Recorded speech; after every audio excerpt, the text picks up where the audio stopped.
Rebonjour tout le monde. Merci d'être là aujourd'hui pour cette session de Cloud Room concernant comment gérer vos cartes de visite avec l'intelligence artificielle. Aujourd'hui, ce sera une session assez spéciale où on va vous montrer comment est-ce qu'on peut utiliser l'IA, de l'IA privée, pour gérer automatiquement un certain nombre de process au sein de votre entreprise. Comment est-ce qu'on peut avoir de la souveraineté au niveau de vos infrastructures, du cloud, avoir cette notion de confidentialité et d'éthique et d'avoir aussi cette contrainte où nous devons être productifs sur un certain nombre de sujets où nous sommes très sollicités et pourtant on n'a pas assez de ressources. Et voir comment l'IA aujourd'hui, qui n'est plus une tendance, mais qui est devenue une réalité au quotidien, peut être vraiment un facteur qui peut accélérer vraiment la productivité et vous aider à résoudre certains challenges que vous pouvez avoir soit côté gestion, côté professionnel, côté même sysadmin pour gérer un certain nombre de process automatiquement. On va voir aussi dans cette formation comment est-ce que ces différents outils peuvent être implémentés dans différents secteurs. Donc, d'abord, pour démarrer, qui sommes-nous? Nous sommes Cloud Inspire, nous faisons du cloud souverain et de l'IA d'entreprise. Qu'est-ce que cela veut dire? Cela veut dire que nous aidons les sociétés à définir leur stratégie d'IA, à les accompagner dans toutes leurs solutions et et dans toute sa mise en place. Nous faisons de l'audit, nous faisons de la mise en conformité pour faire une roadmap du niveau actuel de votre entreprise et quel est le niveau afin que vous devez atteindre en suivant des programmes de formation et de coaching sur lesquels nous pouvons vous accompagner, vous et vos équipes, sur une stratégie qui est gagnante. L'idée, c'est de vous faire un transfert de compétences et un transfert de technologie. Le transfert de technologie, nous le faisons avec la Cloud Factory, qui est notre outil clé qui nous permet aujourd'hui de déployer toute une suite de solutions directement embarquées, que ce soit de la supervision, que ce soit du backup, que ce soit des sales managers, que ce soit du cloud, que ce soit aujourd'hui de l'IA. Toutes ces solutions-là que nous embarquons aujourd'hui dans notre plateforme qui s'appelle la Cloud Factory, sur laquelle nous allons vous entretenir sur un sujet bien particulier qui sera la gestion des cartes de visite, des contacts, qui est un élément clé quand même de l'entreprise, les contacts. Donc aujourd'hui, la Cloud Room, je vais l'animer avec Giovanna, qui va se joindre à nous tout à l'heure, à qui je vais donner la parole pour démarrer cette session de Cloud Factory sur comment gérer vos cartes de visite, mais pas que les cartes de visite, avec l'intelligence artificielle. Et après, on passera à la démo. Allez, je te laisse la parole, Giovanna.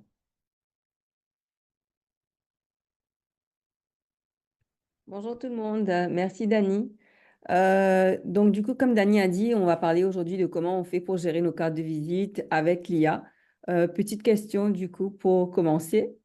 Comment vous faites pour gérer vos cartes de visite? Vous avez un CRM, à chaque fois que vous rencontrez quelqu'un, vous allez mettre les informations dans le CRM. Comment vous faites?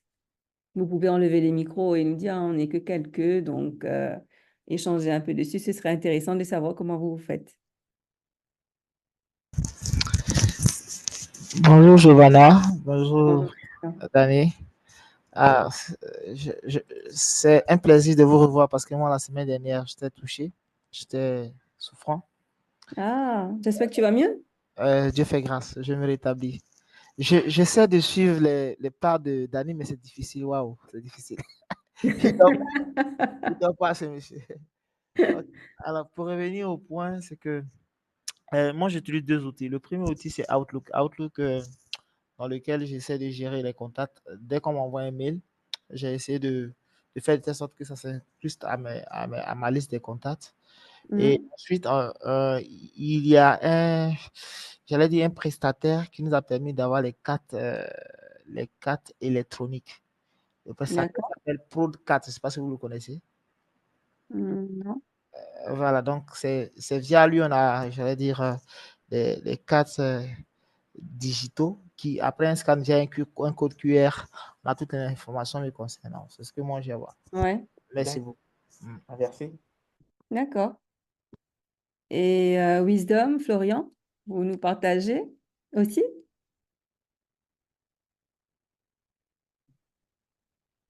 comment dire, moi, je gère pas du tout. J'avoue que je gère plus. Avec des cartes comme ça, c'est ça? Autant, Vous autant travaillez des être cartes comme clair, ça, c'est ça? je gère plus. D'accord. Et ça, Bon, c'était j'en ai très de moins honnête. en moins aussi, Donc, hein. J'en ai de moins en moins aussi. Donc, comme je suis plus en active, j'en ai de moins en moins, très très peu. Donc, je gère plus en fait. d'accord.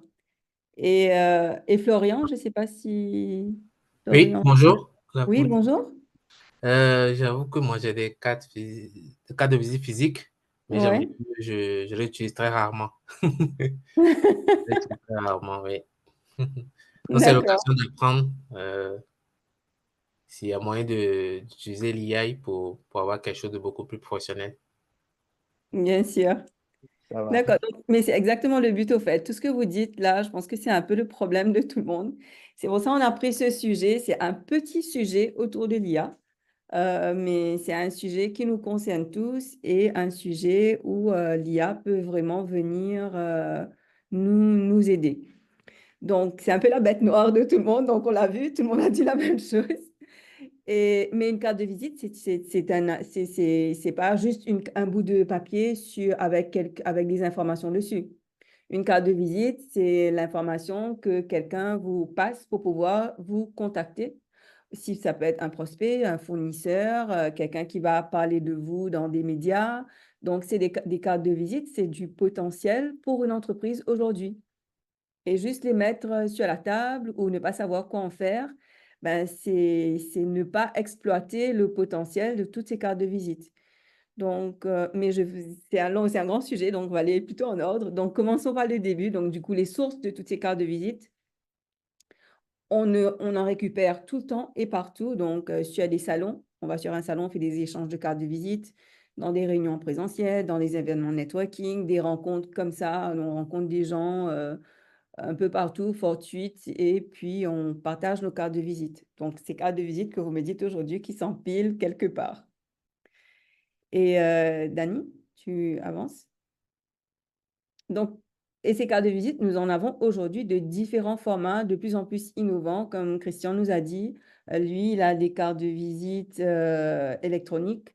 Donc, les cartes de visite papier, toujours très traditionnelles. Les cartes de visite avec des QR codes interactifs, des cartes de visite virtuelles, des cartes de visite augmentées. Vraiment, les innovations autour des cartes de visite, justement pour simplifier cette gestion de cartes de visite. Ceci dit, c'est toujours pas fait. Et encore une fois, la carte de visite, elle est très importante. Et comme Christian nous a dit, lui, il met ses cartes de visite, les contacts dans ses mails, dans son Outlook. Il y a beaucoup de personnes qui font ça, mais les informations devraient être dans une base CRM où tout le monde a accès ou à l'organisme où vous travaillez. Donc, le CRM, c'est vraiment le cœur de l'entreprise aujourd'hui parce que si vous avez un CRM qui est à jour avec tous les contacts que vous récupérez, qui rentrent dans le CRM, qui est un peu l'objectif d'avoir des cartes de visite, que tout le monde puisse, si je cherche un contact demain, je cherche un fournisseur, je dois pouvoir aller dans le CRM, aller voir les fournisseurs que nous avons déjà rencontrés. Ça ne veut pas être que dans mon ordinateur à moi ou que dans mon téléphone à moi. Donc, le CRM, c'est vraiment le cœur de l'entreprise et ça permet vraiment de centraliser toutes les informations qu'on a sur les clients, sur les fournisseurs, sur les contacts pour tout ce qui est publicité, nous faire connaître, relations publiques. Ça doit vraiment être la base où on a vraiment l'historique de tout le monde. Et encore une fois, j'insiste dessus que cette base-là, ça appartient à l'entreprise. Et si demain, nous sommes en train de créer une base, oui, on peut, éventuellement, on aura beaucoup de contacts dans notre téléphone, mais on ne peut pas quitter l'entreprise avec tout et sans laisser rien derrière. C'est quand même à travers l'entreprise où on est qu'on a développé tous nos contacts. Donc, c'est un peu, il faut avoir un CRM pour centraliser tout ça. Et donc, du coup, aujourd'hui, par rapport à tous ces contacts, Dani, est-ce que tu peux avancer? Ouais. Ouais. Donc, par rapport à tous ces contacts, on a une réalité. Là, ce que je dis, c'est un peu l'idéal qu'on doit tout avoir dans un CRM, qui soit bien organisé, tout en ordre, où tout le monde peut se connecter pour avoir des informations, des contacts et recherches. Mais la réalité des choses, c'est ce qu'on a vu, c'est que c'est pas tout le temps comme ça. Donc, on a des cartes qui s'empilent. On va aujourd'hui sur des salons, on va rencontrer des gens, on a des cartes numériques, donc on ne fait que scanner. Et que se passe-t-il quand on scanne? C'est que ça rentre dans notre téléphone à nous. Ça, sauf si on a une interconnexion qui est faite avec notre CRM, le contact ne va jamais là-bas. Ça reste dans mon téléphone. Et une fois que c'est parti dans mon téléphone, comment je fais pour retrouver la personne, surtout si je suis sur un salon et que j'ai sur 3 jours, je ne sais plus qui j'ai rencontré en premier. Et c'était peut-être le contact avec qui il fallait faire le suivi, son nom. Où on fait aussi très régulièrement maintenant, quand on rencontre quelqu'un, on scanne son LinkedIn. Ben, scanner son LinkedIn, encore une fois, ne vient pas dans la base de la société. L'entreprise n'a pas du tout ce contact-là. Et quand il est sur mon LinkedIn, il est mon contact à moi. Il n'est pas le contact que j'ai rencontré à travers la mission sur laquelle m'a envoyé mon entreprise, encore une fois. Donc, et ensuite, tous les contacts qui rentrent dans notre boîte mail aussi, où on fait au mieux pour les enregistrer dans les contacts. Encore une fois, les contacts de l'ordinateur. Euh, et si on oublie, on n'a pas le temps, bon, ben, il reste là, pas enregistré. Et puis, la prochaine fois qu'on a besoin de la personne, ben, on ne sait plus où le chercher. Donc, tout ça, des problématiques que nous avons aujourd'hui par rapport à la carte de visite. C'est un sujet très petit, mais où l'IA peut venir nous aider à résoudre ce problème très rapidement. Aujourd'hui, on parle de l'IA pour nous aider à gérer les cartes de visite, mais c'est pour vous donner un exemple de comment vous pouvez utiliser l'IA aujourd'hui en entreprise, sachant qu'il y a une multitude de possibilités d'IA en entreprise aujourd'hui. Sauf que l'idée aujourd'hui, c'est de vous montrer une petite tâche que nous faisons régulièrement, qui nous prend énormément de temps, que nous ne faisons pas parce que ça nous prend du temps, mais qui est un peu une nécessité en entreprise aujourd'hui. Donc là, je vais repasser la main à Dani qui va nous faire la petite démo de comment notre IA à nous. Donc, du coup, cette idée-là, on l'a eue parce qu'on a le problème, comme Dani vous l'a montré, il a une tonne de cartes de visite sur sa table. Et pourtant, nous, on a un CRM, mais le temps de faire des salons et de rencontrer des gens et de venir remettre tout ça dans le CRM, ils sont dans les téléphones parce qu'on les a scannés. Tout le monde a des cartes électroniques, on scanne les QR codes. Le contact est dans le téléphone, mais je ne sais pas à quoi il sert. Je ne connais pas la personne, je ne me souviens plus. Au moins, quand on a la carte de visite, on a un peu une identité de la société qui reste un peu en tête. On peut regarder la carte et on voit le nom de la personne. On dit, ah oui, telle personne, je me souviens, on a parlé de ça. Mais s'il est perdu dans le téléphone, on n'en a aucune idée. Donc, alors, comment utiliser l'IA pour optimiser tout ça et rendre tout ça beaucoup plus productif et ne pas juste passer à côté de contacts non renseignés dans notre base avec qui on ne communique pas du tout. Et je reprends la main. Et là, on va dire merci Giovanna du moins, pour cette une parfaite introduction. Et je reprends la main pour parler de Togbé. Togbé, c'est notre IA à nous que nous avons baptisé Togbé, mais vous pouvez l'appeler comme vous voulez, mais nous, on l'appelle Togbé, c'est parce que c'est lui notre assistant. Donc, c'est lui qui fera objet de notre assistant IA. Donc, on va l'appeler Togbé et il va pouvoir nous gérer nos cartes de visite automatiquement. Donc, je vais pouvoir scanner une carte de visite. Donc, je vais prendre mon téléphone, je vais scanner une carte de visite, je vais l'envoyer à l'agent IA et Prendre sa photo, pas scanner, prendre sa photo, je parce que vais le prendre la scan, photo. c'est Donc, le problème. pas scanner, je vais juste prendre une photo. Donc, je prends une photo du moins de la carte de visite.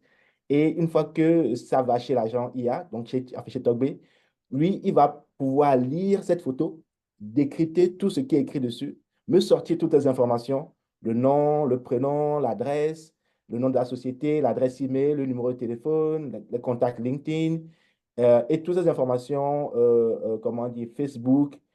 Il va me sortir toutes ces informations. Une fois qu'il va sortir ces informations, qu'est-ce qu'il va faire? Il ira se connecter sur les différents réseaux sociaux de cette personne-là pour récupérer la fiche complète de l'utilisateur. Donc, tu vas pouvoir avoir ces informations sur LinkedIn, ces informations sur Facebook, ces informations sur les différents, sur X, Twitter. Et une fois que j'ai toutes ces informations, je vais pouvoir maintenant l'insérer maintenant dans mon CRM. Et ça va rentrer dans mon CRM comme étant une information que je pourrais exploiter directement. Et je pourrais même demander à mon CRM, à Togbe, Togbe, pour ce client, est-ce que tu peux me générer la facture de ce client? Il va pouvoir le générer, enfin, du moins, je générer une facture. Il peut dire, Togbe, envoie un email à ce client que je viens de rencontrer. Je donne le nom du client et puis il va pouvoir le envoyer. Je vais pouvoir dire, envoie maintenant une lettre de relance à Florian avec qui j'ai eu un entretien qui est super intéressant. J'aimerais voir est-ce que son projet a avancé comment dire, où est-ce qu'il en est dans son projet, sans que je n'ai à faire l'opération manuelle pour aller chercher à quel moment j'ai utilisé, où se trouve l'adresse de Florian. L'IA ira me retrouver l'information parce que j'aurais mis des tags là-dessus. Je vais dire, OK, Togbe envoie le message à Florian. Il va me drafter, il va m'écrire un draft de mail que je vais pouvoir le faire. Avant, comment est-ce que j'aurais fait ce travail-là automatique avant? Donc, avant, j'aurais pris une photo du système, enfin, du moins de la carte de visite. Je l'aurais mis dans un système qui va m'extraire les différents numéros, ou bien je vais l'écrire moi-même. Maintenant, je vais pouvoir aller sur les différents réseaux sociaux si j'ai le temps pour voir quels sont ses profils, qu'est-ce qu'il aime, qu'est-ce qu'il n'aime pas, c'est quoi ses activités. Une fois que je vais fini de faire sa fiche, j'irai dans le CRM pour dire, OK, je vais renseigner ces informations. Mais c'est sûr que si je fais ça pour un client, ma journée est perdue. Alors que là, l'assistant IA, lui, va le faire automatiquement pour vous, pour toutes les cartes que vous le donnez. Donc, l'assistant IA va avoir une fonction qui va aller au-delà même juste de l'intelligence artificielle, où on va juste dire, je vais pouvoir récupérer ces éléments et le faire moi-même. L'assistant IA sera comme un automate qui va refaire les mêmes processus d'automatisation avec cette fois-ci l'intelligence de l'intelligence artificielle. Donc, il va pouvoir avoir de la réflexion, va pouvoir avoir de la subtilité, va pouvoir prendre des choix, contrairement à un processus d'automatisation classique où je dis yes, no, fais d'abord ça, fais ensuite ça. Après, si tu as telle information, utilise cette logique. Si tu ne l'as pas, utilise cette logique. Donc, je serai toujours dans le mode binaire ou bien dans le mode où je vais dire yes, no, ou bien s'il y a une erreur, reset ça. L'avantage de l'IA, c'est que je vais pouvoir ajouter de la réflexion à ce processus-là. Donc, on va au-delà juste de l'automatisation, on va vraiment dans l'industrialisation, dans de la réflexion. Donc, c'est pour ça qu'on appelle des assistants, des agents IA qui vont faire le même processus que vous, mais avec une intelligence, une connaissance, et vont pouvoir gérer un certain nombre de process beaucoup plus, comment dire, avec beaucoup plus de fluidité. Qu'est-ce que cela veut dire en gros? En général, je vais vous faire un partage de connexion, enfin d'écran, pour vous montrer comment est-ce que tout cela s'implémente.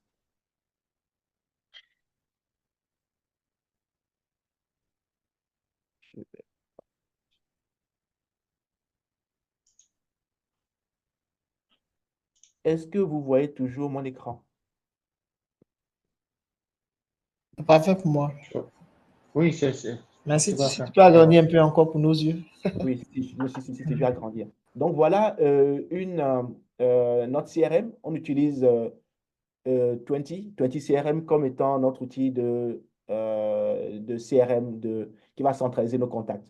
Donc ici, j'ai une liste de contacts qui est là, que je vais supprimer devant vous. Donc voilà, je sélectionne, je les supprime. Donc il n'y a plus d'enregistrement dans mon CRM. Donc les personnes aussi, je sélectionne et je supprime. Donc on a un CRM qui est vide au niveau des compagnies et des personnes.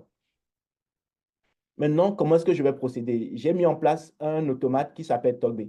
Togbe, lui, il va se connecter je l'ai connecté à Telegram. Donc, vous pouvez le connecter à n'importe quoi, à votre chat, à votre email, à votre processus qui va récupérer, qui sera le trigger en quelque sorte de l'opération en entrée. Donc là, j'ai créé un automate sur NetN, qui est notre outil d'automatisation, qui est aussi open source que vous pouvez aussi déployer chez vous. Donc, lui va utiliser un processus classique. Donc, il va récupérer en entrée l'image que je vais lui donner. Donc, on reviendra dessus pour l'explication technique après. Et je vais me connecter maintenant sur mon Telegram qui est là, Togbé. Et je vais maintenant lui utiliser mon téléphone pour scanner une carte de visite. Donc, je vais prendre une de mes cartes de visite qui est Prendre là. la photo. Enfin, la photo, bon, en disant scanner, c'est que l'IA scanne après, mais je vais prendre la photo de cette carte de Voilà. visite qui est là. Donc, je vais prendre juste une photo de ma carte de visite. Voilà. Je vais prendre une photo et puis je vais scanner. Voilà. Donc, en scannant la photo, je l'envoie à Togbé. Et Togbé, lui, il a pour mission de lire cette information, de sortir toutes ces informations et de me les mettre dans mon CRM.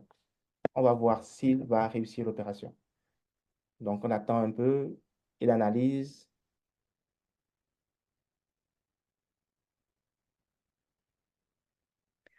Pendant ce temps, si je peux juste rajouter l'idée de prendre des photos de la carte de visite, c'est pour un peu pour se souvenir de la personne, parce que la carte de visite, c'est quand même l'identité de l'entreprise.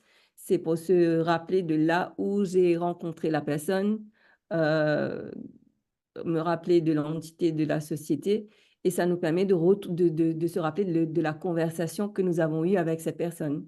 Parce que juste scanner, et c'est pour ça que je répète à chaque fois, c'est on prend la photo parce que je peux revenir dans mon Togbé à chaque fois pour regarder la carte de visite parce qu'elle est là et restera là. Et c'est pour retenir et donc du coup ne pas perdre en vue ce qu'on a discuté. Donc du coup, c'est ça l'importance de la photo, en fait, et non pas juste le scan, parce que le scan, il se perd dans le téléphone. Eh bien, on a le, le souci du live qui refuse de s'exécuter. Ah, on va reprendre le processus.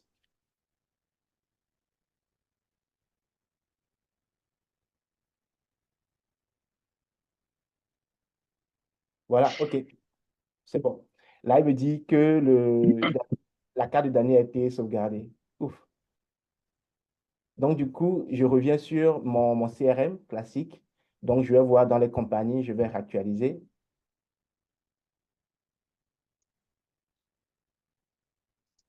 Et là, je vois qu'il a ajouté, il a ajouté le nom de la société directement avec les informations sur euh, l'adresse. Je vais pouvoir aller au niveau des personnes. Il m'a rajouté la personne et l'a associé directement à la société. Donc, avec le numéro de téléphone et qu'il a ajouté et avec toutes les informations de la cité, voilà, ainsi de suite. Voilà. Comment la plateforme est capable de scanner toutes les photos. Je peux prendre une autre photo et faire la même chose, autant d'opérations. Donc, du coup, ça devient un jeu d'enfant pour récupérer toutes les cartes de visite et puis les scanner et puis les donner directement à l'automate. Là, en rajoutant ça, on attend quelques secondes, il le fait automatiquement. Cette opération, si je voulais la faire moi-même, ça me prendrait plusieurs minutes pour pouvoir le faire. Il faudrait être aussi assidu dans ce process pour respecter euh, cette, euh, euh, cette façon de renseigner à chaque fois ces éléments dans le CRM. Maintenant, on va le laisser terminer. Il est en train de processer.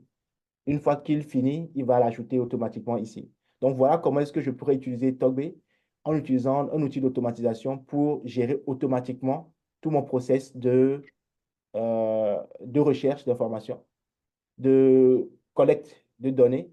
Il va aller récupérer les informations complémentaires sur les différents sites automatiquement pour moi, sans que moi, je n'ai à le faire. Derrière,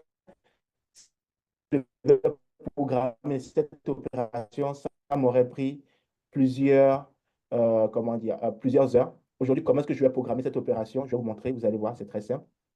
Je vais juste lui dire une opération très simple. J'espère que je vais pouvoir agrandir. Voilà. Je lui dis, sa fonction, il s'appelle TalkBee. C'est un IA qui est avancé, qui va permettre de faire de l'automatisation. Je lui donne des informations sur le nom de la personne, la date, pour qu'il soit au courant de la date. Et je lui donne ses fonctions. Je lui dis qu'il est capable de scanner, d'extraire les informations sur les cartes de visite et de les mettre dans le CRM. Je lui dis qu'il est capable de gérer des événements, de faire du booking, donc de programmer des enregistrements dans mon agenda et d'éviter qu'il y ait des conflits. Il doit pouvoir générer des factures et faire le follow-up du moins du moins de mes partenaires business. Il doit pouvoir me faire le résumé de mes opérations. Et pour que j'ai une vision beaucoup plus succincte, il doit pouvoir déployer des machines virtuelles, les configurer, il doit faire la sécurité pour me sortir les risques et puis les sécurités alertes. Et puis, il doit pouvoir me faire les rapports de mes clients avec qui j'ai comment dire, pour qui j'ai des incidents de production. Voilà comment mon assistant aujourd'hui est capable de faire toutes ces opérations-là pour moi parce que je lui ai donné les instructions et les différents accès. Bien sûr, après, il faut juste lui donner comment y accéder aux différents éléments et puis il le fera. Donc voilà comment aujourd'hui on peut utiliser l'IA pour simplifier des opérations qui, au quotidien, ont l'habitude de nous prendre du temps. Là, il vient de rajouter, enfin, du moins sur le compte. Euh, et si je devais le faire moi-même, ça m'aurait pris un temps fou pour pouvoir faire la même opération. Voilà la nouvelle carte que je viens de scanner. Pareil aussi, va acheter la société, ainsi de suite. Donc voilà comment est-ce qu'aujourd'hui, on est capable d'utiliser l'IA pour accélérer les différents process et automatiser, aller bien au-delà de l'automatisation et apporter vraiment de la vraie valeur ajoutée et accélérer la productivité. Maintenant, est-ce que vous voyez toujours ma présentation? Non. Est-ce que vous voyez toujours ma présentation? Oui. Donc, pour aller plus Oui.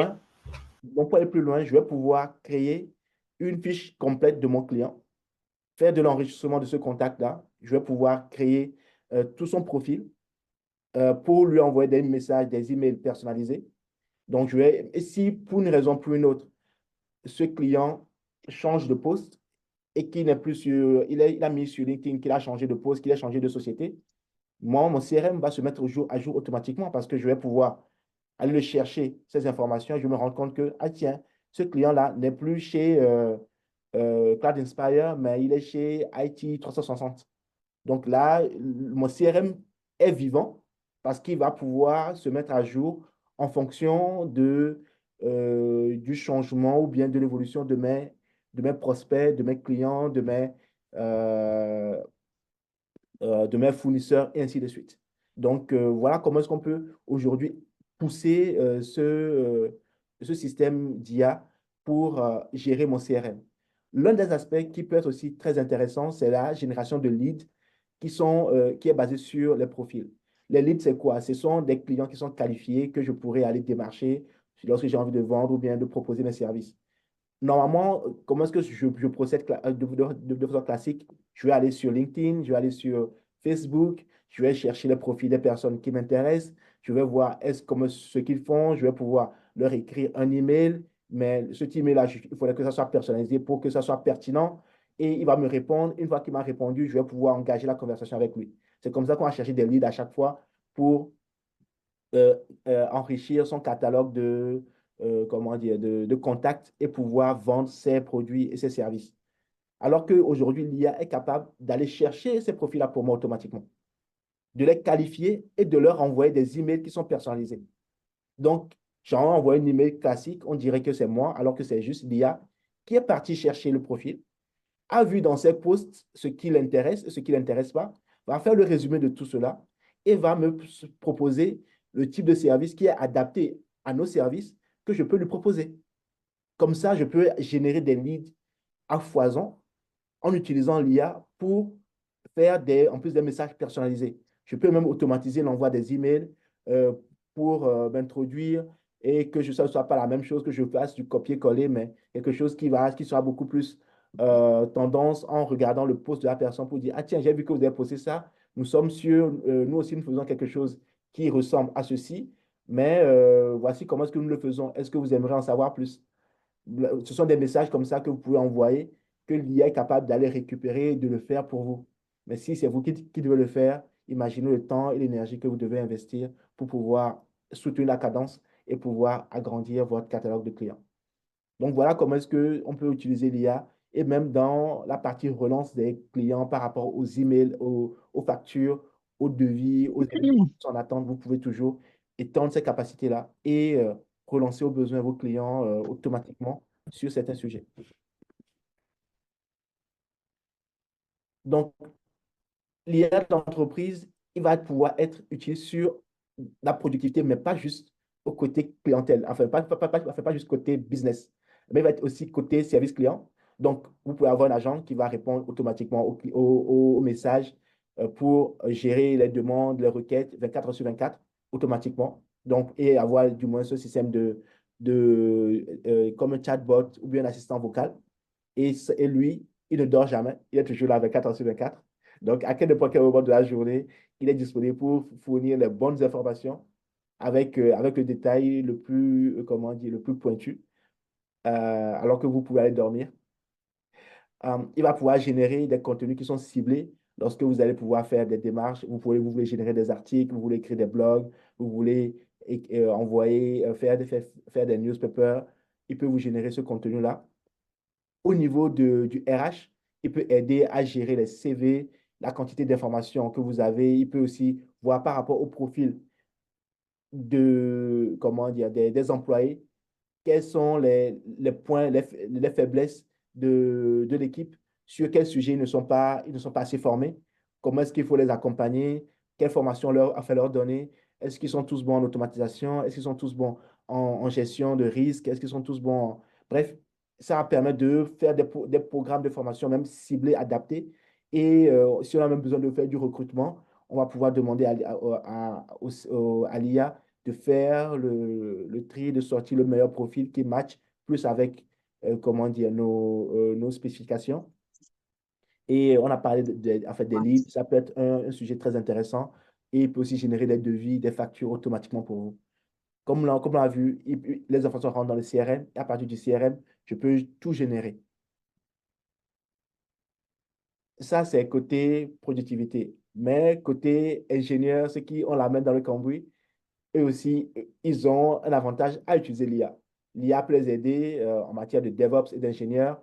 Euh, L'IA peut nous aider, nous, à analyser les logs, s'assurer que on n'a pas un message ou bien une erreur qui passe inaperçue sans qu'on s'en rende compte. Parce que les logs, on va en avoir beaucoup, il y en a énormément. Mais comment est-ce qu'on s'assure qu'il n'y a pas un problème récurrent que nous, on ne voit pas? Peut-être parce qu'au moment où vous êtes devant votre analyseur de log, le message est passé, c'était le matin, vous ne le voyez pas. Et je mets tout le monde au défi de pouvoir parcourir les logs d'une journée de tous les systèmes. Impossible. Impossible. Vous avez besoin d'un outil qui va vous permettre de faire la synthèse de tout cela, qui va les lire.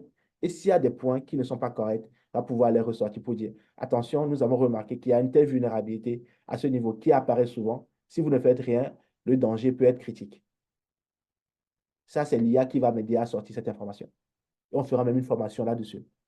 Donc, pour la génération des rapports d'incidents, souvent, on a des incidents et il faut générer des rapports. Oh là là, c'est pénible cette partie. Donc, il faut écrire et souvent, on ne le fait pas, le client se fâche, ou bien on le fait pendant qu'on est en train de faire le firefighting, l'incident est toujours en cours, on doit écrire le rapport, alors que l'IA est aujourd'hui capable de voir ces éléments, d'envoyer directement les rapports d'incidents aux différentes personnes, au management, et ainsi de suite. Donc, ce n'est même pas de l'IA c'est même pas ces informations qu'on va prendre, qu'on va le mettre dans ChatGPT pour dire que, voilà, ChatGPT génère moi le rapport d'incident. Si vous faites ça, vous allez vous faire virer, ça c'est sûr, parce que les informations sensibles comme ça ne peuvent pas aller dans ChatGPT, parce que sinon vous mettez votre société à risque, parce que ChatGPT va garder ces informations et vous ne savez pas comment est-ce qu'il pourra les utiliser après. L'idée, c'est d'avoir votre propre IA qui va vous permettre de pouvoir gérer de façon, comment dire, intelligente tous ces rapports d'incidents. Vous les envoyer aux différents managers Et eux, ils pourront continuer à faire leur, comment dire, à faire leur meeting, voir les différents partenaires, les clients pour les notifier des différents incidents qui peuvent impacter le système. Ça, c'est ce qui est normal. Mais vous êtes occupé à résoudre le problème et vous n'êtes pas occupé à rédiger un rapport pendant que le problème est toujours en cours de résolution. Donc, à la fin, tout le monde est content. L'IA est l'outil qui vous a permis de résoudre ce problème automatiquement. Au même moment que vous êtes en train de résoudre le problème grâce à l'IA pour vous corriger les bugs, il écrit aussi l'email pour assurer les managers. Donc, vous êtes doublement gagnant. L'analyse des métriques et les vulnérabilités, des assessments, on en a parlé. C'est comme ça, l'IA vient comme un outil qui va aider à booster votre productivité, à vous aider dans la plupart de vos stratégies. Mais il y a de vrais enjeux. On parle souvent de l'algorithme et de la fiabilité des IA. Est-ce que l'IA que vous en utilisez, est-ce que c'est fiable? Est-ce qu'on peut lui faire confiance? Est-ce qu'on peut lui déléguer la gestion de notre infrastructure? La question est, dans un premier temps, non. Mais évidemment, si l'IA a la capacité d'apprendre en fait, de système, à terme, ce sera oui. Donc, l'IA, n'oubliez pas que l'IA apprend des données, apprend de ce que vous lui donnez comme information, et c'est par rapport à ça qu'il va construire sa connaissance de l'écosystème dans lequel vous voulez qu'il évolue. Donc, plus vous donnez de la matière, plus il apprendra. Dans un premier temps, est-ce qu'il est fiable? Non. Mais s'il a la matière, il est donné, il deviendra fiable. N'oubliez pas la confidentialité en fait, des données. L'IA n'a de valeur que si on lui donne de la matière, de la donnée. Et cette donnée-là, c'est l'or, on va dire, c'est l'or noir, c'est la valeur la plus précieuse. Et vous devez prendre en compte le fait que est-ce que les données que vous donnez à l'IA sont des données qui vont respecter la réglementation RGPD? Est-ce que les données que vous donnez ne sont pas des informations sensibles d'entreprise qui risquent de se retrouver sur la place publique en passant directement sur ChatGPT ou bien sur une autre IA? Est-ce que vous avez cette confidentialité? Vous devez prendre en compte cette contrainte et héberger vos propres serveurs privés sécurisés avec vos propres IA. Certaines informations qui sont moins sensibles peuvent aller dans le secteur public, aucun problème. Mais lorsqu'on va parler des serveurs, des routeurs, des équipements, des documents administratifs, des rapports, des contrats, il faudrait que ça soit sur des IA privés. Et évidemment, l'équipe qui doit utiliser ces outils, il faut les former, il faut les accompagner. Ne les laissez pas seuls découvrir l'IA et faire leur expérience par eux-mêmes. Vous devez les former sur l'ensemble, aussi sur l'éthique et sur la façon d'opérer l'IA, la confidentialité, l'éthique et la formation du moins de votre équipe ou bien des personnes qui vont utiliser ces différents outils. Pas pour qu'ils se mettent à perdre confiance parce que l'IA va les remplacer, mais comment est-ce qu'ils peuvent utiliser l'IA pour devenir encore beaucoup plus performants? Et ça, c'est de l'accompagnement, c'est de la formation. Donc, comment démarrer le projet d'IA sans se ruiner? Évidemment, on pense que lorsqu'on veut faire ça, ça coûte très cher. À une époque, ça allait vous coûter très cher. Mais aujourd'hui, ce n'est plus le cas. Il faut juste penser étape par étape. Donc, le plus important, c'est d'abord l'évaluation des besoins. Donc, identifier les processus qui sont chronophages. Qu'est-ce qui vous prend le plus de temps aujourd'hui dans votre entreprise? Est-ce que c'est la gestion de vos courriers? Est-ce que c'est les tri? Est-ce que vous recevez trop de requêtes, trop d'appels, trop de demandes? Est-ce qu'il y a un process qui est très chronophage? Il y en a plein. Vous pouvez l'identifier. Dessiner le processus de comment est-ce que l'IA peut vous aider à le simplifier. Et maintenant, une fois que vous avez défini le processus, vous allez mettre en place un pilote. Aujourd'hui, il y a des outils qui sont no-code, qui vont permettre de déployer, de tester, où vous n'avez même plus besoin d'écrire des bouts de code ou bien besoin d'avoir des ingénieurs Bac plus 1000 pour vous aider à écrire ces codes-là. Vous pouvez le faire juste en suivant de la logique. La première étape, je reçois la requête, je la traduis dans ce format, je l'exécute ici. Voici comment est-ce que je file mon process. Vous décidez juste pour faire votre process. Et c'est ce process-là qui sera automatisé. Et évidemment, vous le mettez en test. Et une fois qu'il passe les tests et la validation, vous pouvez maintenant le mettre en production. Évidemment, il faut collaborer avec des experts, des partenaires qui sont spécialisés comme Cloud Inspire, où nous faisons que de l'IA privé et du cloud, les deux duos gagnants, pour vous aider à avoir votre cloud souverain, votre IA privé et sur toute la stratégie pour automatiser un certain nombre de process en interne et augmenter votre productivité et renforcer la sécurité de votre infrastructure. L'idée, c'est aussi de faire monter en compétence une équipe en interne qui va donner des bases à l'IA. Évidemment, c'est de la donnée, c'est de la sécurité, c'est assurer qu'on a les TIC est mis en place. Comment est-ce que vous continuez à alimenter votre IA avec des données qui sont pertinentes?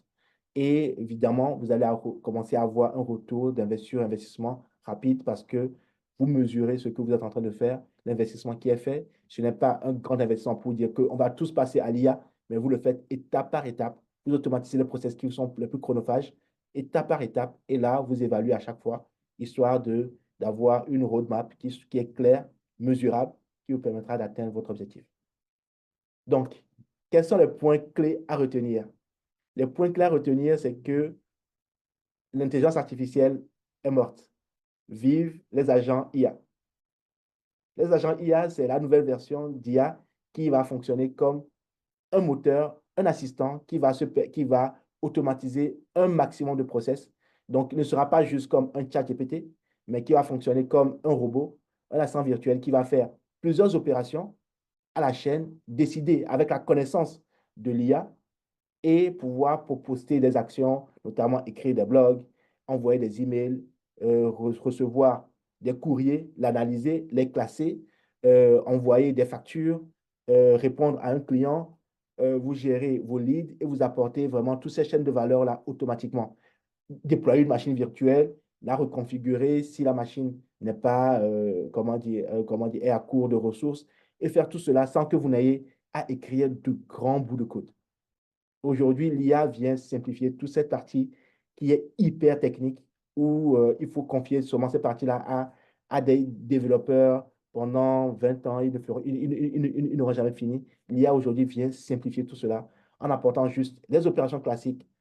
Voici ce que j'ai envie de faire. Voici comment je vais le faire. Et l'IA, grâce à son intelligence, fera le nécessaire en simplifiant un maximum de process automatiquement pour vous. Est-ce que vous avez des questions?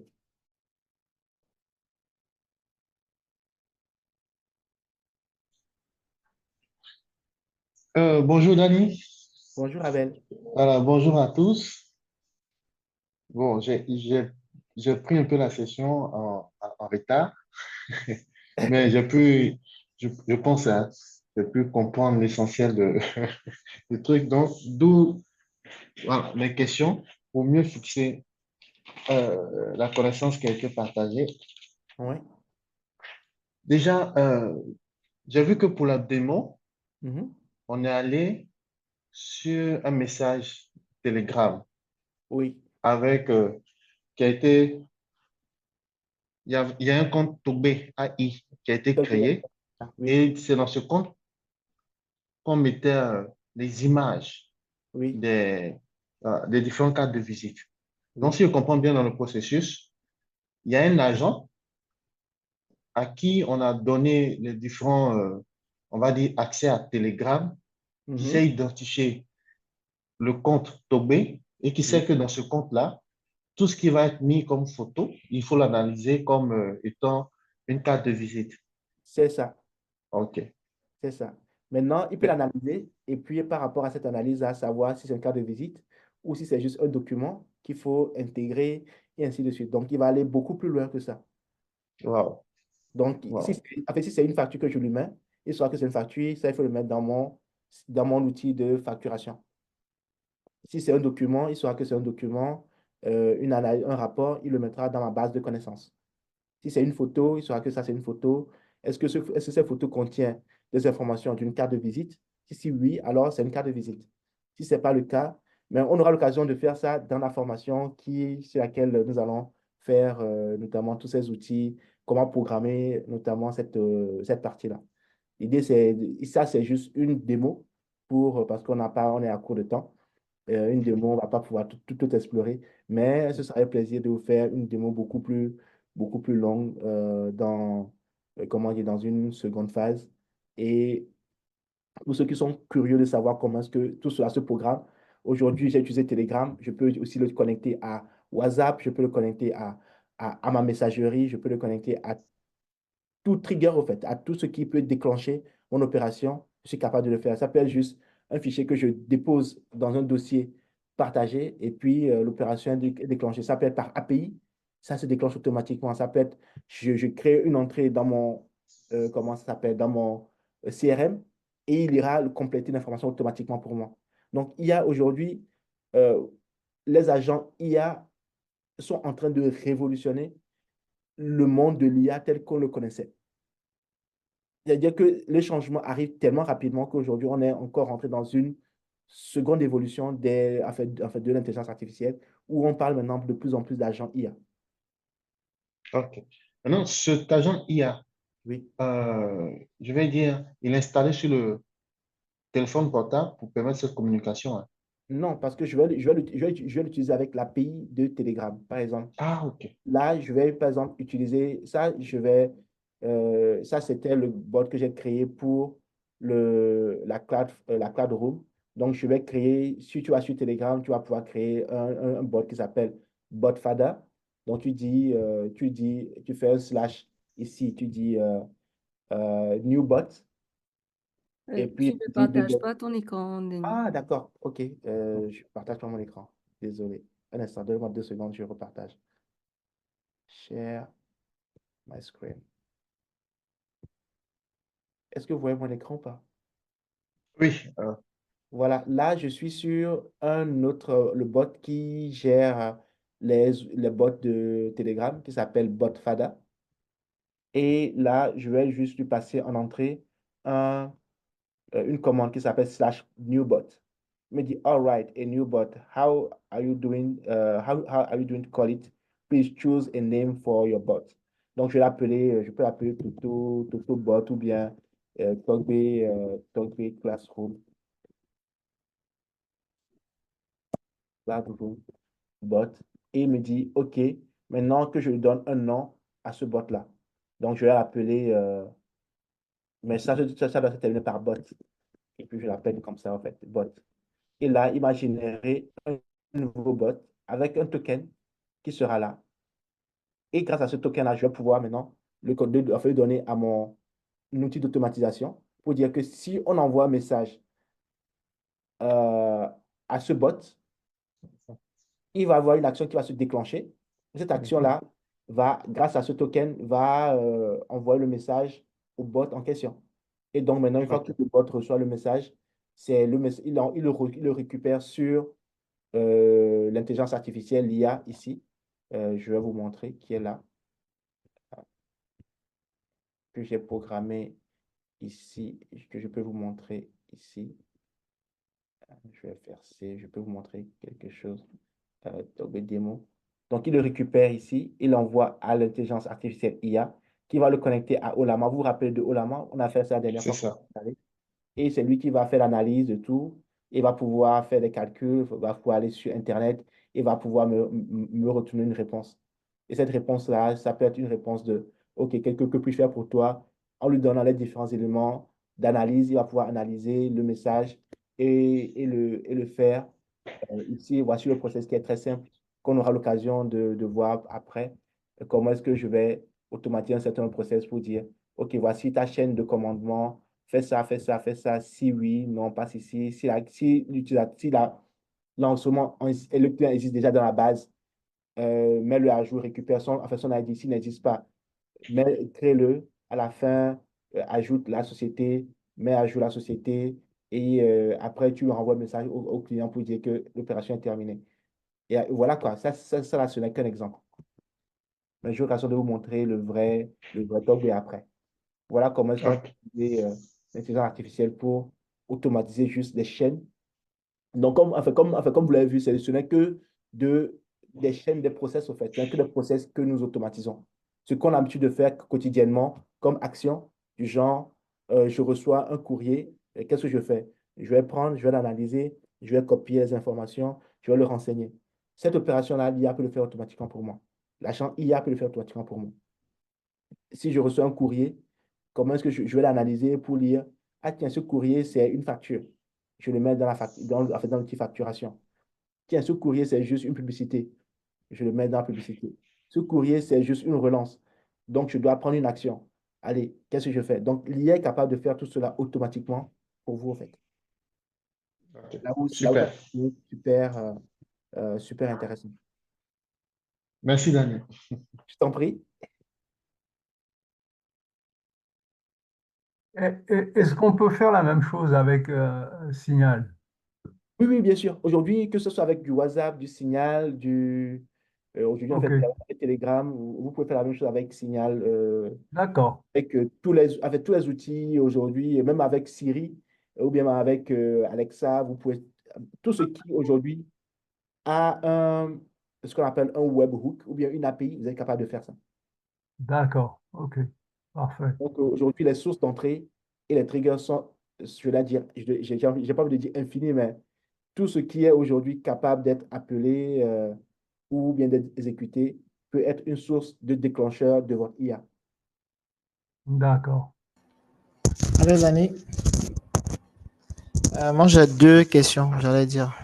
Vas-y. Euh, la première question qui, qui peut-être va te faire rire. Togbe, c'est togolais ou c'est français? Et c'est togolais. Ah, je l'ai su parce que quand tu le prononçais, j'ai su que c'était togolais. Alors, merci. Ma deuxième question qui est encore plus sérieuse, c'est dans la liste des open source que tu as utilisé, comme CRM, tu as utilisé 20. 20, oui, 20 CRM. Comme trigger, tu as utilisé Telegram. Telegram, oui. Il y a une troisième open source que tu as utilisé, dont je n'ai pas bien retenu le nom, c'est Et LTEL. Olama. Non, non, Ah oui, Olama, je sais. N et N. Comment? N8N. N8N. Oui, N8N. N. Lui, il servait à quoi? Oui, c'est lui qui nous fait l'automatisation. Je partage mon écran. Ok.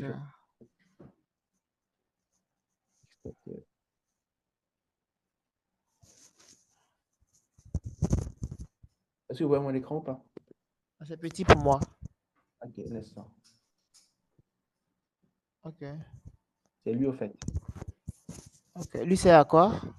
Lui, il va me permettre de faire de l'automatisation de mon workflow. Ah, d'accord.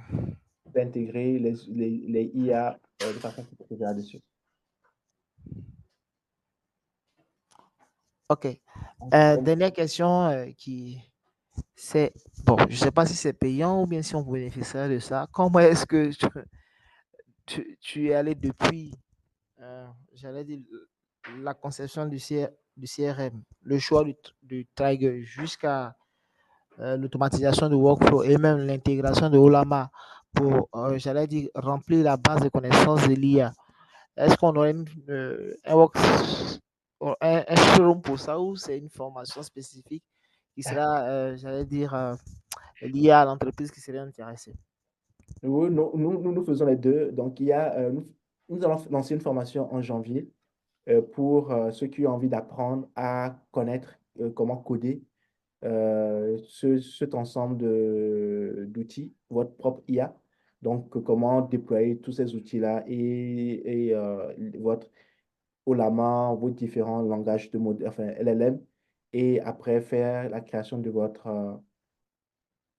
vos workflows, de vos assistants que vous pouvez appeler, nous, on appelle ça comme vous le dites. Donc, ça, c'est une formation que l'on fait pour janvier. Que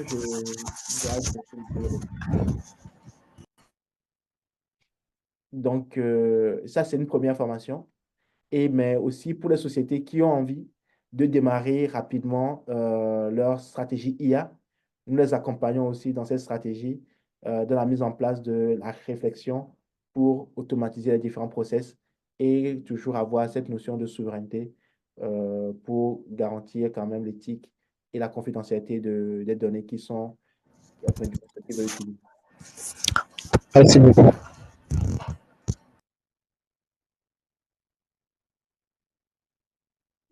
D'autres Quel questions? CRM tu as utilisé? Je n'ai pas bien retenu le nom non plus. Oui, le nom, c'est. Est-ce que vous voyez toujours. Quel écran vous voyez? C'est mon partage que vous voyez toujours Euh, L'écran qu'on voit,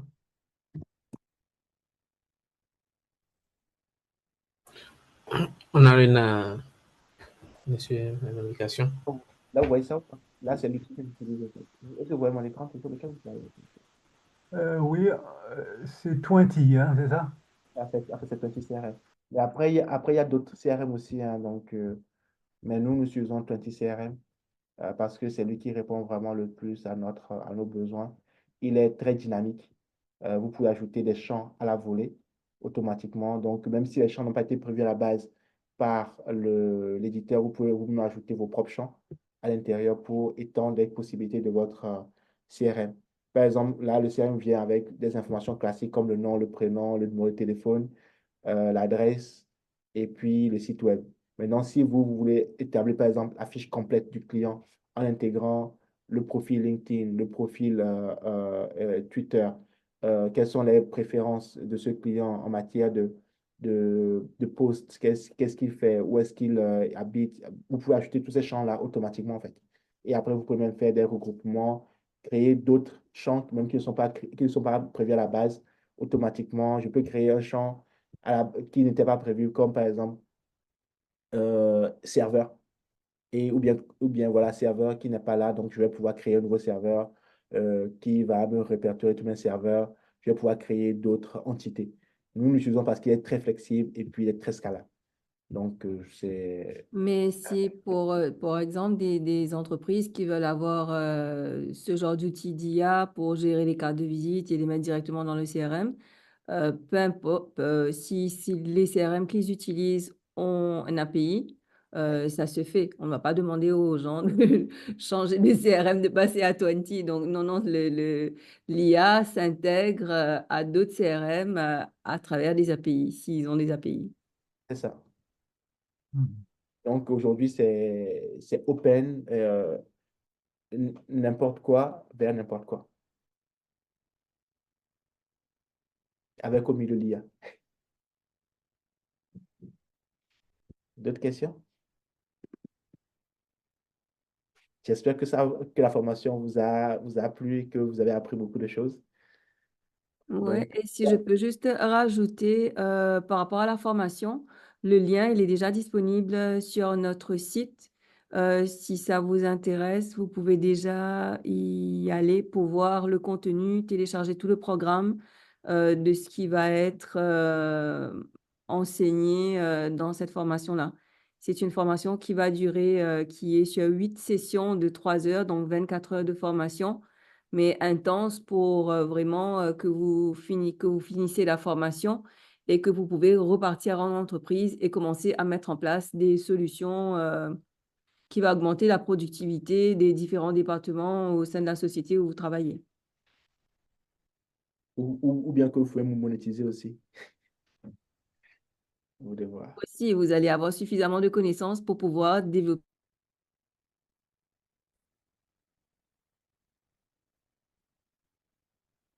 Je pense qu'on a perdu, Ivana. Oui, ce que vous voulez dire, c'est que vous pouvez avoir beaucoup de connaissances pour pouvoir développer vos propres stratégies. Et puis, voilà, donc, voir qu'est-ce qui sera la meilleure solution pour vous et pouvoir rentabiliser tout cela. Donc, merci. Merci pour votre temps et à très vite. OK, merci beaucoup. À bientôt. Merci. Merci beaucoup, Dani. Merci. Oui, à bientôt.